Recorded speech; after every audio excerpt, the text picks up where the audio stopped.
തിരുവനന്തപുരം പേയാട് കാവടിക്കടവിൽ കുളിക്കാനിറങ്ങിയ 4 പേരിൽ ഒരാളെ കാണാതായി. ഓട്ടോ ഡ്രൈവറായ സുനിലിനെയാണ് കാണാതായത്. സ്കൂബ ടീം ഉൾപ്പെടെ എത്തി തിരച്ചിൽ നടത്തി. ശക്തമായ ഒഴുക്കിനെ തുടർന്ന് നിർത്തിവെച്ച തെരച്ചിൽ നാളെ രാവിലെ പുനരാരംഭിക്കും.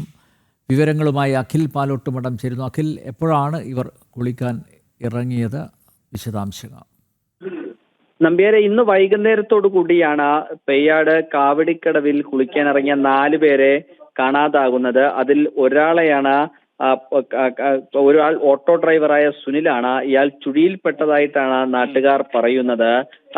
ആദ്യഘട്ടത്തിലൊക്കെ തന്നെ ഒരു രക്ഷാപ്രവർത്തനം നാട്ടുകാർ നടത്തിയിരുന്നെങ്കിൽ പോലും വലിയ കുത്തൊഴുക്കാണ് നമ്മുടെ മഴയെ തുടർന്ന് ആ കടവിൽ ഉണ്ടായിരുന്നത്. പിന്നാലെ തന്നെ ഫയർഫോഴ്സും അതുപോലെ തന്നെ സ്കൂബ ടീമും ഒക്കെ എത്തി ഇവിടെ പരിശോധന നടത്തിയിരുന്നു. ആ പരിശോധനയിലും ഒരു തരത്തിലുമുള്ള രക്ഷാപ്രവർത്തനം നടത്താൻ സാധിച്ചില്ല. ശക്തമായിട്ടുള്ള ഒഴുക്കാണ് കടവിൽ ഉണ്ടായിരുന്നത്. അതുകൊണ്ട് തന്നെ രാവിലെയും ഈ തിരച്ചിൽ പുനരാരംഭിക്കാനാണ് നിലവിൽ തീരുമാനമെടുത്തിരിക്കുന്നത്.